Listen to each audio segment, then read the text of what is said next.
Hello, I'm Tracy Grimshaw. Welcome to A Current Affair.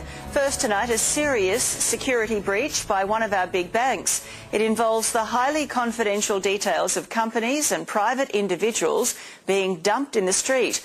Pages and pages of personal information left for anyone to find. Hey, how are you?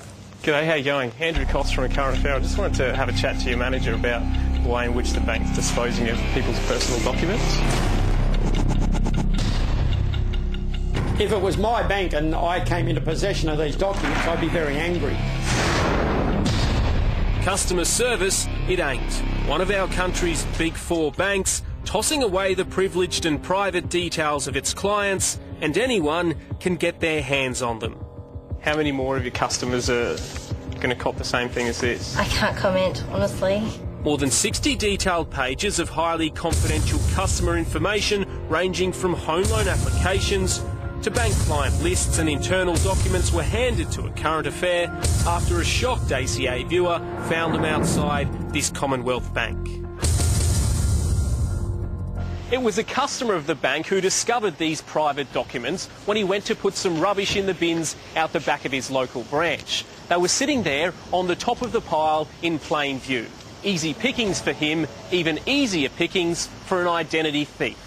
I mean, is it common practice to do that? Just throw documents away unshredded, not destroyed? No comment, I'm sorry.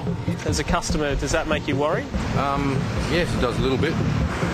Pretty disgusting, yeah. We need better security than that. There's really no excuse. Documents give somebody a basis from which to steal your identity. Warren Mallard is a private investigator specialising in identity fraud.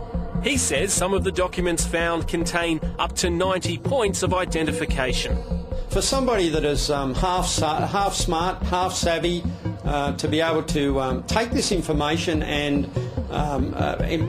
impersonate the persons that are mentioned in the documents and even take over their identity would not be too difficult. Of course, with all this information in our hands, it wasn't hard for us to track down some of the customers affected by this major security breach. I'm actually just contacting you because we've stumbled across some documents from the Commonwealth Bank that were dumped in their bin. Carl's home loan application was one of the most damning documents found. It had his bank account details, licence number, employment history, addresses, phone numbers, date of birth, even the type of car he drives.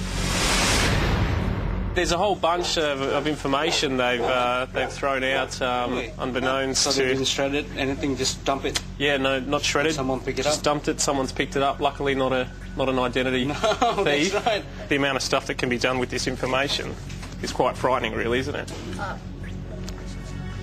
We've got a whole pile that haven't been destroyed correctly.